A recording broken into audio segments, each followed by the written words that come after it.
MBBS പഠനത്തിൽ പോയി അവിടെ നിന്ന് കൊല്ലപ്പെട്ട സാഗരികയുടെ വീട് സന്ദർശിച്ചിരുന്നു. അവരുടെ മാതാവുമായും പിതാവുമായിട്ടും അതുപോലെ ബന്ധുക്കളുമായിട്ടും ചർച്ച നടത്തി. തീർച്ചയായും ഞങ്ങളുടെ അഭിപ്രായം ഇതിൽ ഒരു കൊലപാതകം തന്നെയാണ് സാഗരികയുടെ മരണം എന്ന് പറയുന്നത്. അതിന് ഉത്തരവാദി ആരാണ് എന്നും ബന്ധുക്കൾക്ക് സംശയമുണ്ട്. അപ്പോൾ അവർക്ക് ആ ഉത്തരവാദികളായിട്ടുള്ള കൊലയാളിക്ക് പരമാവധി ശിക്ഷ കിട്ടണമെങ്കിൽ ഇന്നത്തെ ക്രൈംബ്രാഞ്ച് അന്വേഷണം പര്യാപ്തമല്ല.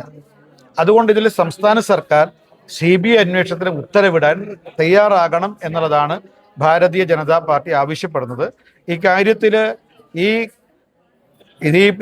സാഗരികയുടെ മരണത്തിന് ഉത്തരവാദിയായ ഒരു വ്യക്തി മാത്രമല്ല, അവിടെ കുടുംബത്തിന് പങ്കുണ്ടോ, മറ്റാർക്കെങ്കിലും പങ്കുണ്ടോ, അതിന് വലിയ ഗൂഢാലോചനയുണ്ടോ, ഇത് കണ്ടെത്താൻ ഒരു കേന്ദ്ര ഏജൻസിയുടെ നിഷ്പക്ഷവും സ്വതന്ത്രവുമായ അന്വേഷണത്തിലൂടെ മാത്രമേ സാധിക്കൂ. അതുകൊണ്ട് CBI അന്വേഷണം എന്നുള്ളതാണ് ഞങ്ങൾ ഇക്കാര്യത്തിൽ ആവശ്യപ്പെടുന്നത്. നാളെ ഇതുപോലുള്ളൊരു സംഭവം കേരളത്തിൽ ആർക്കും ഉണ്ടാകാൻ പാടില്ല.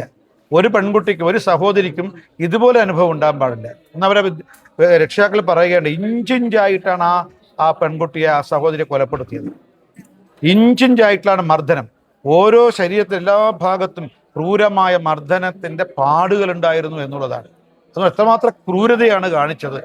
ഇത് മേലിൽ കേരളത്തിൽ ആർക്കും ഉണ്ടാകാൻ പാടില്ല. അതുകൊണ്ട് കുറ്റവാളികളെ നിയമത്തിന് മുന്നിൽ കൊണ്ടുവരണം.